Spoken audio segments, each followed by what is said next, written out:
दोस्तों, क्या आप जानते हैं सनातन हिंदू धर्म के सबसे ज़्यादा पावन व फलदायी तिथि या दिन के बारे में? निश्चित रूप से आपके मन में दीपावली का विचार आ रहा होगा, पर यहाँ मैं आपको बता दूं कि दीपावली अति शुभ तिथि है। पर वैशाख मास के शुक्ल पक्ष की तृतीया, जिसे हम अक्षय तृतीया के नाम से जानते हैं, उसको हमारे शास्त्रों में सर्वोत्तम तिथि माना गया है। आइए जानते हैं ऐसा क्यों है।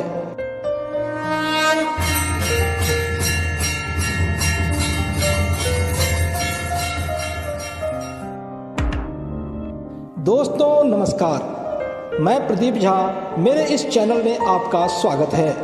अक्षय तृतीया या आखा तीज वैशाख मास के शुक्ल पक्ष की तृतीया तिथि है। अक्षय का अर्थ होता है जिसका कभी क्षय अथवा नाश ना हो। माना जाता है कि इस दिन जो भी पुण्य अर्जित किए जाते हैं उनका कभी क्षय नहीं होता है। यही कारण है कि ज़्यादातर शुभ कार्यों का आरंभ इसी दिन होता है। अक्षय तृतीया को स्वयं सिद्ध मुहूर्त माना गया है, यानी कि इस दिन बिना पंचांग देखे शुभ व मांगलिक कार्य किए जाते हैं। इस दिन शुरू किए गए कार्यों के शुभ फल प्राप्त होते हैं। आपके मन में एक प्रश्न तो जरूर उठ रहा होगा कि आखिर इस तिथि में क्या विशेषता है कि इस दिन किए गए कार्य का शुभ व अक्षय फल प्राप्त होता है। आइए जानते हैं इसके बारे में। पहला, अक्षय तृतीया के ही दिन भगवान परशुराम का जन्म हुआ था। दूसरा, इसी तिथि को माँ अन्नपूर्णा जयंती भी मनाई जाती है। तीसरा, भगवान विष्णु के चरण से इसी तिथि को माँ गंगा का अवतरण धरती पर हुआ था। चौथा, द्वापर युग में द्रौपदी को चीरहरण से भगवान श्री कृष्ण ने इसी दिन बचाया था।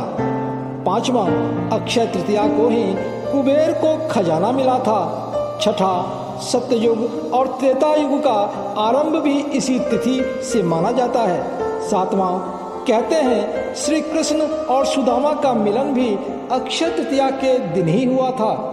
आठवां, ब्रह्मा जी के पुत्र अक्षय कुमार का अवतरण भी इसी तिथि को हुआ था। नवां, 4 धामों में से एक धाम बद्रीनाथ और शिव के 12 ज्योतिर्लिंगों में से एक ज्योतिर्लिंग केदारनाथ के कपाट इसी तिथि को खुलती है। 10वां, वृंदावन के बांके बिहारी मंदिर में प्रभु श्री कृष्ण के विग्रह के चरण दर्शन इसी तिथि को होती है, अन्यथा साल भर चरण वस्त्रों से ढके रहते हैं। 11वां, महाभारत के युद्ध की समाप्ति भी इसी तिथि को हुई थी।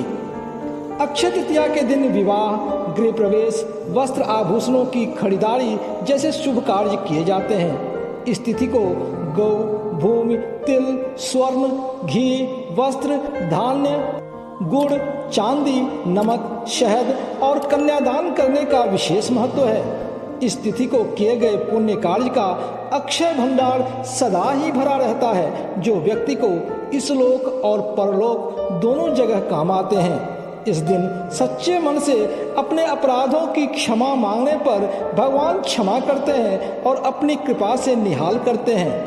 मैं प्रदीप झा भगवान से प्रार्थना करता हूँ कि आपके धन, यश, कीर्ति, संतान, दाम्पत्य सुख और पुण्य का अक्षय भंडार सदा ही भरा रहे। जय जय सिया राम।